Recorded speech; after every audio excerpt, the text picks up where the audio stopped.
இடைவேளைக்கு முன்பாக சிரைநாள நோய் எப்படி வருகிறது, அந்த சிரைநாள நோயை போக்குவதற்கு நம் பாரம்பரிய மருத்துவத்தின் மூலம் எந்தெந்த பொருட்களை கொண்டு ஒரு மருந்து தயார் செய்து சரி செய்து கொள்ள முடியும் என்பதை பற்றி பார்த்தோம். இப்பொழுது அந்த பொருட்களின் அளவுகளை பார்க்கலாம். மூங்கில் இலை 5 இந்த அளவில் எடுத்துக்கொள்ள வேண்டும்.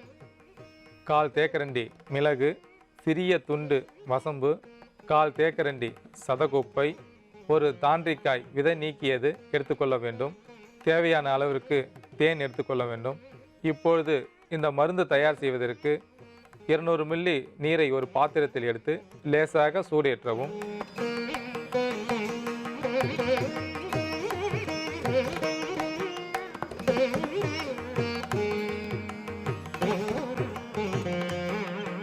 கொதிக்கும் நீரில் மூங்கில் இலை சிறிய அளவில் 5 என்ற எண்ணிக்கையில் 1-2 அதை நறுக்கி சேர்க்கவும்.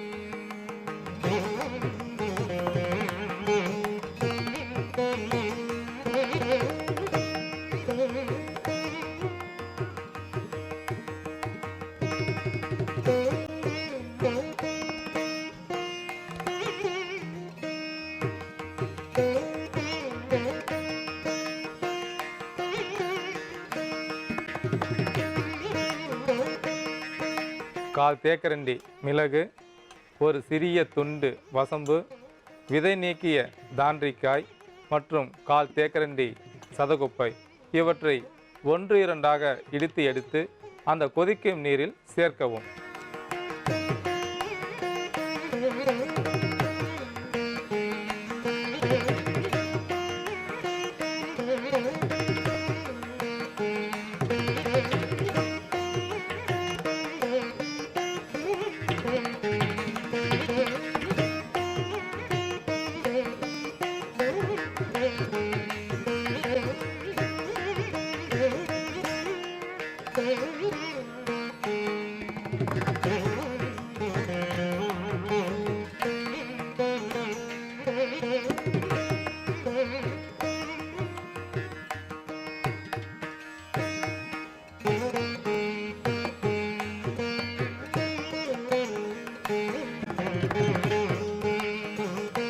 இந்த தேநீர் தயாராகிவிட்டது.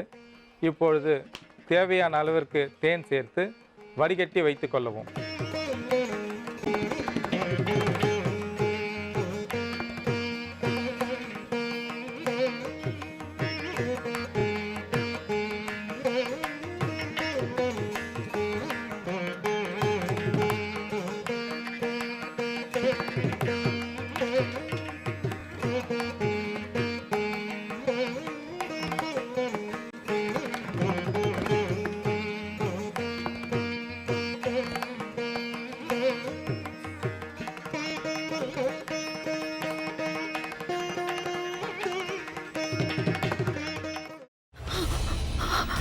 இதுக்கு மேல என்ன சொல்ல போற?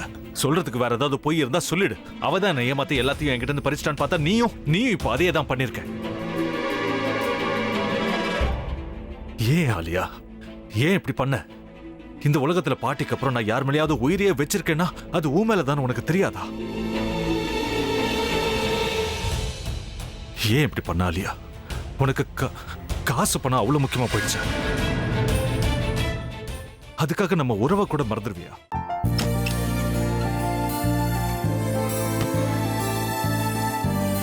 சக்தி சக்தி, ஒரு நிமிஷம்.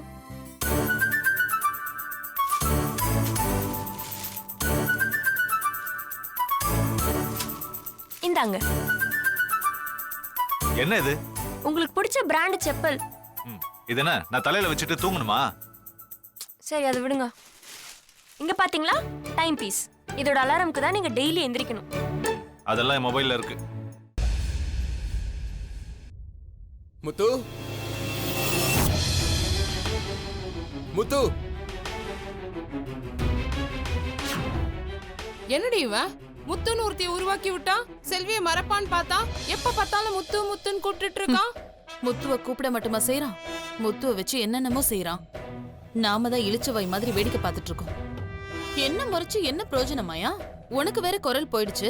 அடுத்து அவ செல்வியை கூப்பிட்டானா என்ன பண்ண போற? உன்னுடைய விருப்பப்படியே நீ ராமநாதன் வீட்டு மருமகளா வாழ போற. கண்டிப்பா என்னுடைய ஸ்தானத்திலிருந்து அவன் உன்னை நல்லா பார்த்துக்குவான் அம்மா. டேய், அவரை பத்தி தான் உனக்கு தெரியும்ல. அவர் எந்த முடிவு எடுத்தாலும் அதான் ஃபைனல். நம்ம அப்பா வேணுமா வேணாமாங்கிறத நீயே முடிவு பண்ணிக்கோ. வாடா.